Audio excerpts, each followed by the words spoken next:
So, net neutrality. Recently was July 12th, if I remember correctly, that was the date, in which everyone, or at least everyone who supported net neutrality, came together to try to keep net neutrality in place.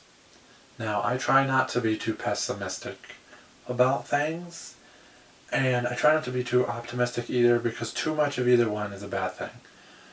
But you may have already seen my video that I put out for the 4th of July, in which Billy predicted that net neutrality would be gone. So today I'm here to discuss with you what you can do if net neutrality is gotten rid of. Now again, in my July 4th video, you'll notice that it was predicted that people who can't stand their time being wasted by slower speeds on the internet will just altogether stop using the internet for the most part. Now the reason why I predicted that is because when I was a child, we used to have dial-up internet. At least at my dad's we did. At my mom's, we had internet, but all I had was my Nintendo DS. I didn't have a computer back then. And the Nintendo DS browser has always been really slow, the very original one. Back then, I was all for using the internet, even though it was slow, even though it took minutes for each page to load. Back then, I didn't realize how much of a waste of a time the internet was for me because of how slow it was. Today, more than ever, I realize how short life is and how precious time is. It's worth more than money. It's worth more than so many things because we are only given so much life. If net neutrality ever ceases to exist and the internet companies actually do slow down a lot of websites, or some websites, especially crucial websites, I will probably stop using the internet for the most part. The only time I'll probably go on the internet is maybe at like my local McDonald's to upload a video to YouTube. Maybe that's it. Because by then I'll have a car, I'll be making friends near where I live. So there won't be very much point in socializing on the internet if the social websites are slower. Now, of course, I'm not saying that this is all going to happen. It's a worst case scenario. The worst case scenario being that most of the internet is slowed down. Of course, if you slow down most of the internet, for the internet companies, that's like making your product worse on purpose, which is a really bad business idea.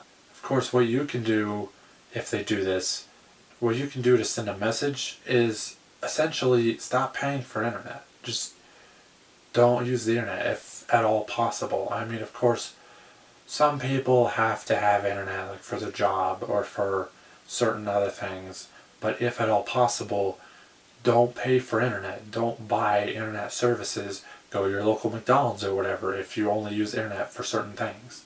Now you might know that I'm a millennial and I barely qualify as a millennial, but you might think, Elijah, don't you rely so much on the internet? Because so many millennials, so many younger people do rely a lot on the internet. And I've seen that. Not only have I seen that, when I was younger, I did rely a lot more on the internet. I was addicted to the internet. But ever since then, I've become more resourceful. I've learned how to do many things without the internet. And if net neutrality does slow down most of the internet, I encourage you to learn how to do those things that you usually do without the internet, if possible.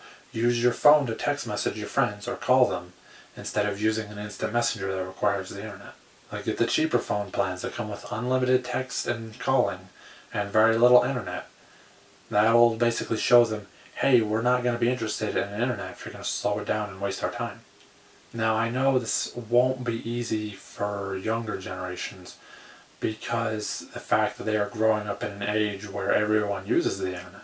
At the moment, that is. It won't be easy for them, and their parents may make the decision of, hey, we're not going to use the internet anymore because it's so slow. And I'll admit that kind of sucks for them. I mean, it sucks for me because I live out in the middle of nowhere, and most of my friends that play video games are on the internet. So if a lot of things do slow down, that's really going to suck. And I really don't want to stop using the internet.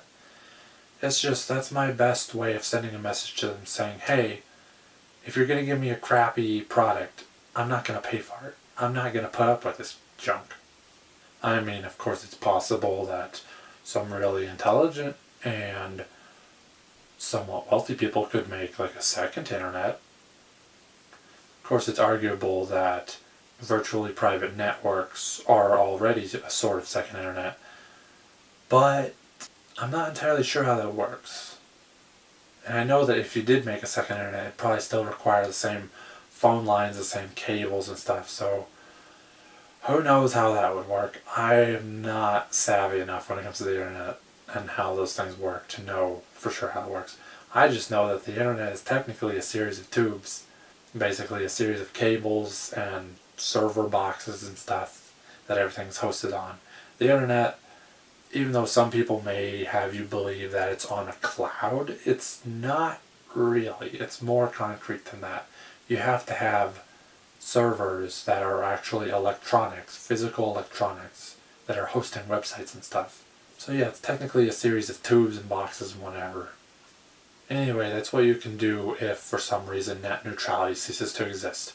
It's a way to send a message to the internet companies and corporations, hey, we aren't going to put up with this. Unfortunately, there wasn't really much more to this message than that, in that I invite you to join me to not use the internet if for some reason they take down net neutrality.